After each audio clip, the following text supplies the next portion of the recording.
Imagine standing before a reinforced door, iron bands, layers of locks, a slit where a voice might be heard.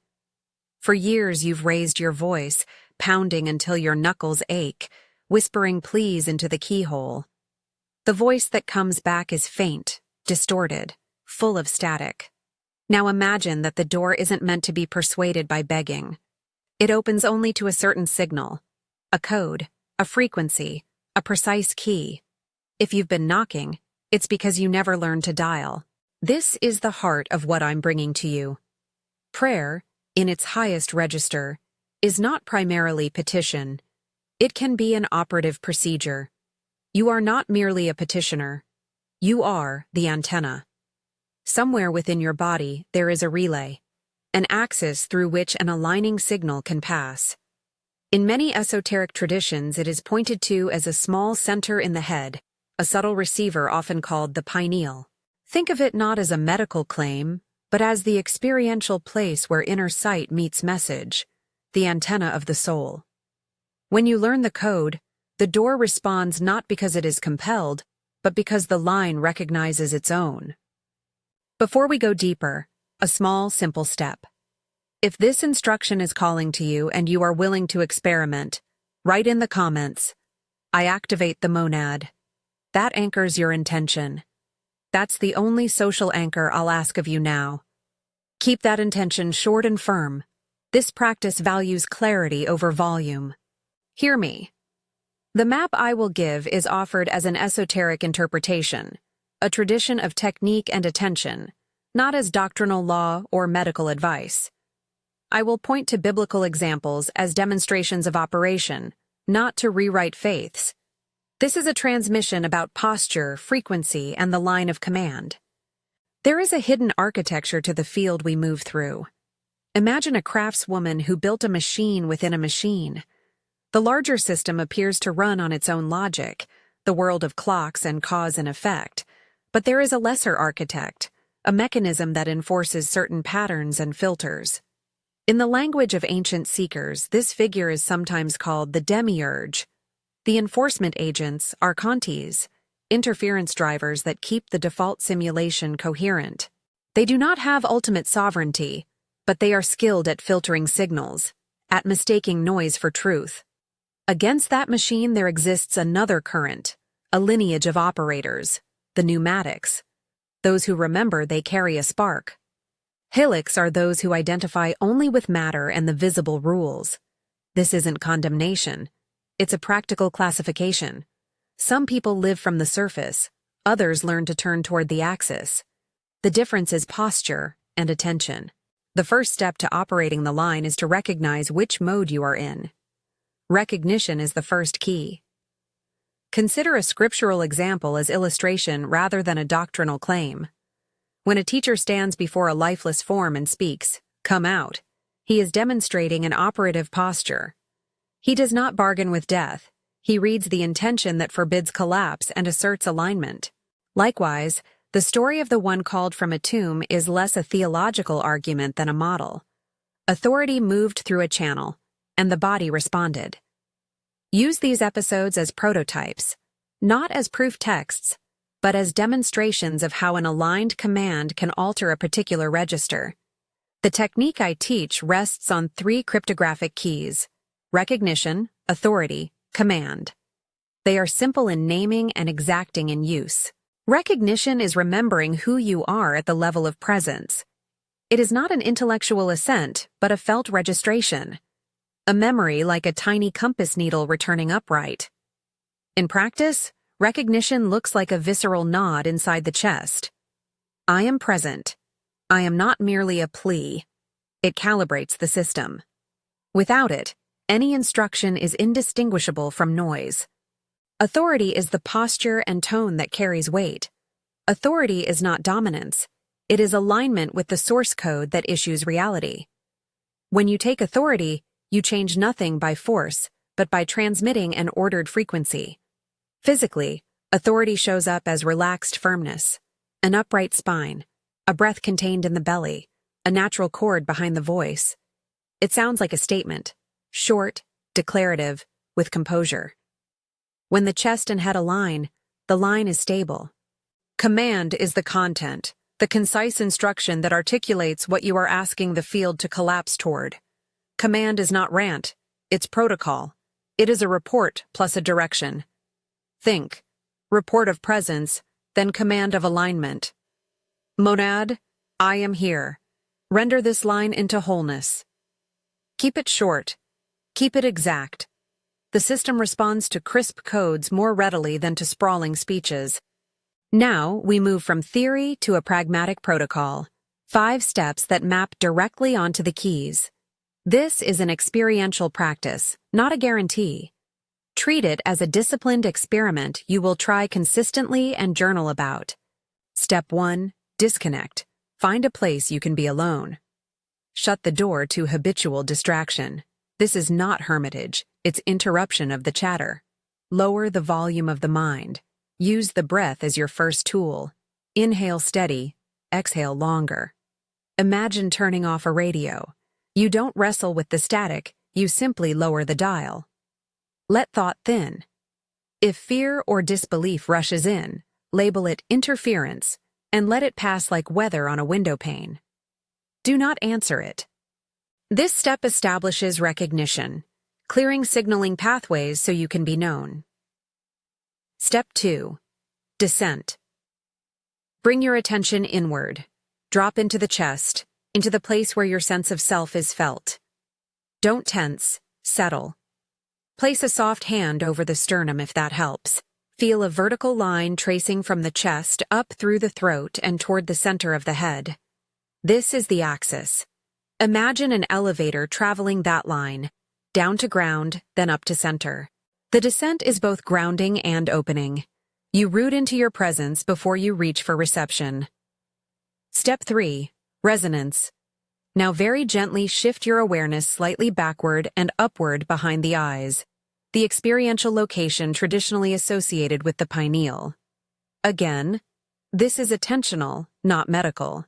Many people report a subtle pressure, coolness, or a sense of space behind the eyes. Others feel nothing but clarity. You are seeking not a physical sensation mandatory for success, but a focal tone. Hum quietly if it helps. Let a single vowel form, or resonate low in the chest and feel it thread upward. The hum aligns heart and head. This step is the tuning fork. Recognition meets receiver. Step 4. Report plus command. Speak as a technician, not a supplicant. Begin with a short report. Monad, I am present. Pause a beat, no lengthened pleading. Then name the alignment you call. Align this situation with its highest integrity, or release the constraint on my name the field. Health, clarity, relationship. The wording must be concise and principled. If you prefer biblical vocabulary, frame it as an operative sentence. I command life to return to this place. Keep the sentence brief, no long stories. The form is report, presence, authority, then the command, direction, collapse. If you feel inclined to use a name, use monad, source, or another sacred label. Use it with reverence. This instruction is the act of issuing a code. Step 5. Release. After you speak, release expectation. Let go of the mental grip on outcome. Release is not apathy. It is trust in the integrity of the line. Fold your hands or open them. Breathe. Resist rehearsing reasons why it should not work.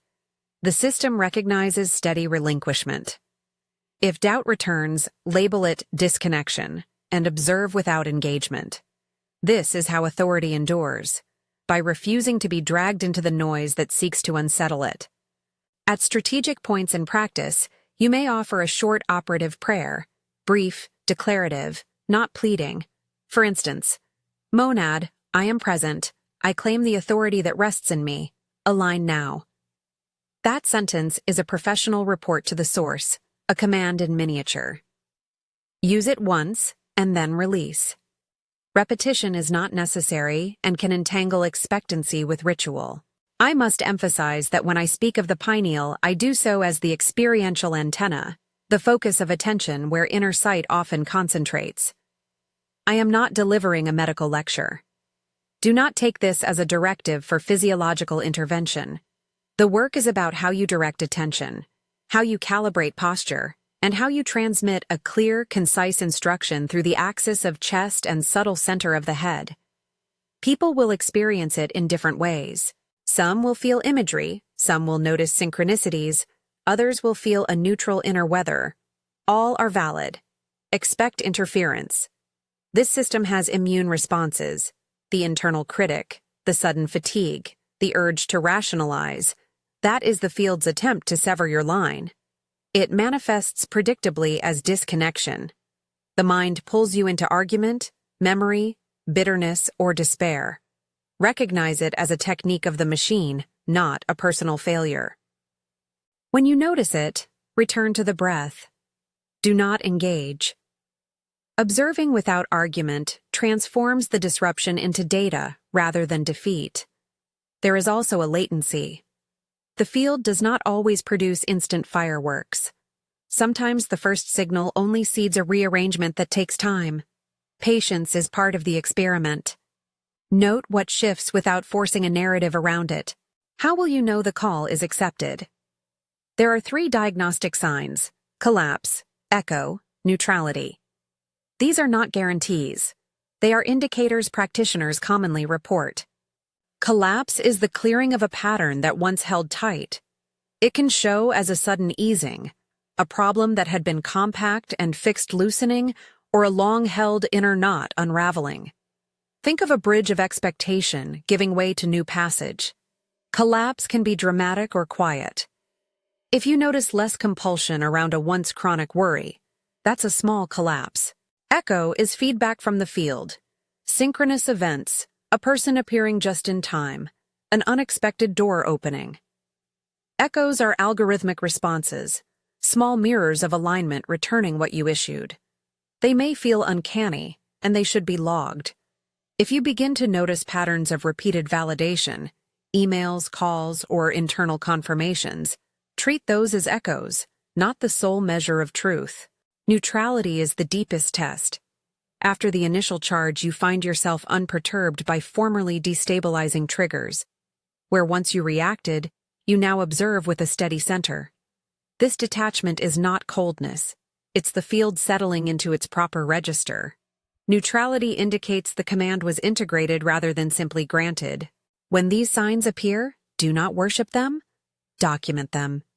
Keep a practice log. Date.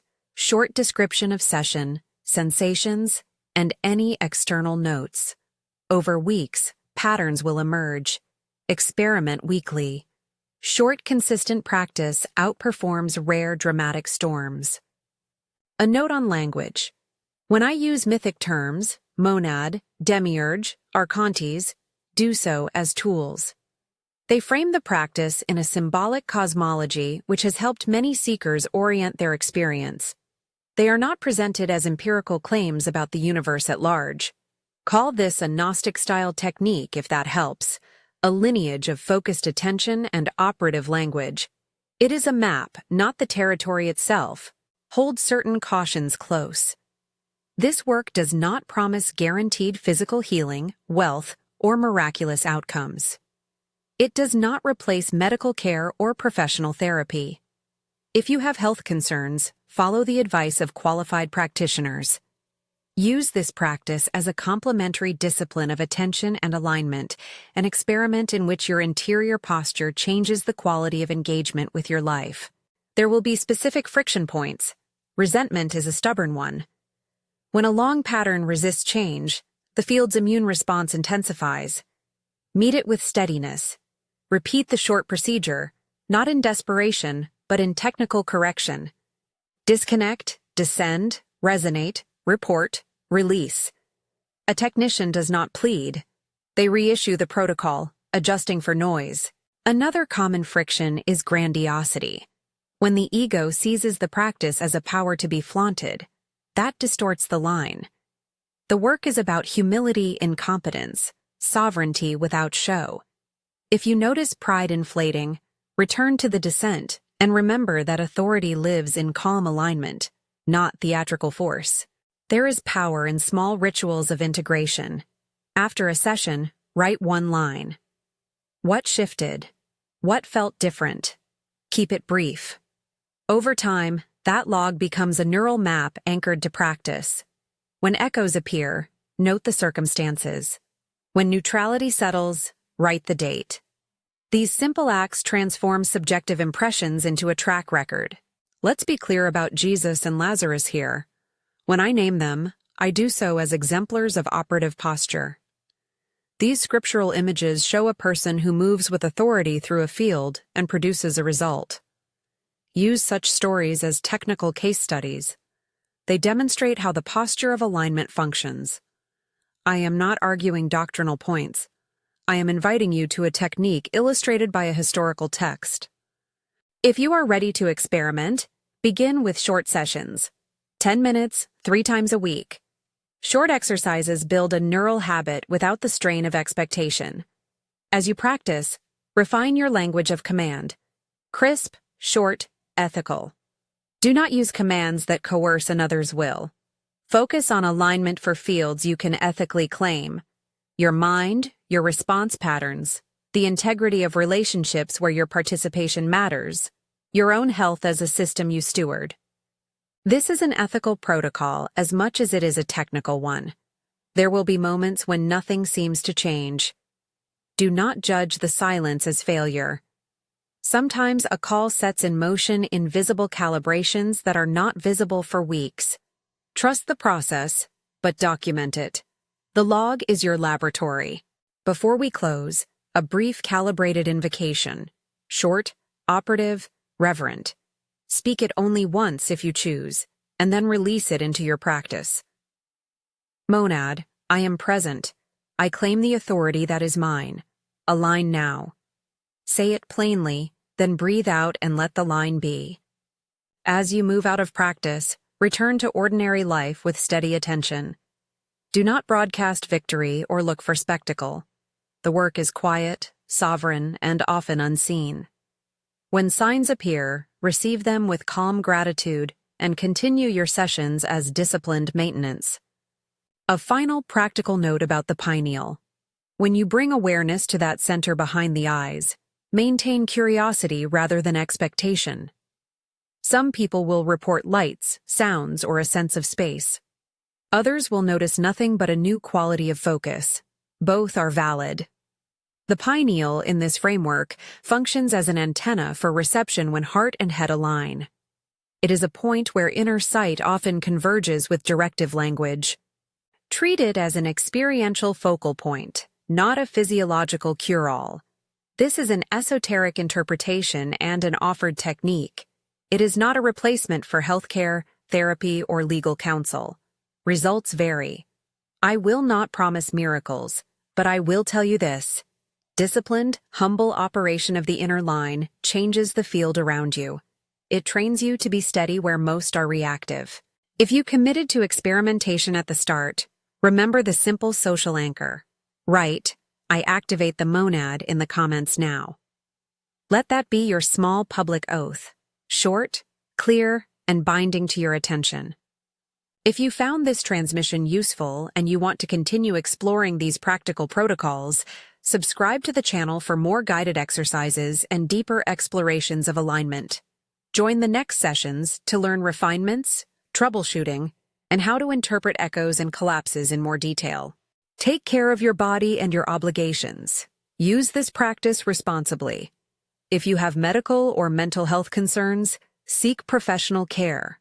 This path asks for courage and patience, not recklessness. Remember what this is about. You are not a beggar at a window. You are an antenna, a steward of a line. Learn the code. Recognition that you are present, authority that is composed, command that is concise, and practice the protocol with steady curiosity. The door responds not because it is forced, but because it recognizes its own signal. Begin the experiment. Observe the signs, and reclaim the posture of sovereignty that lives in quiet competence.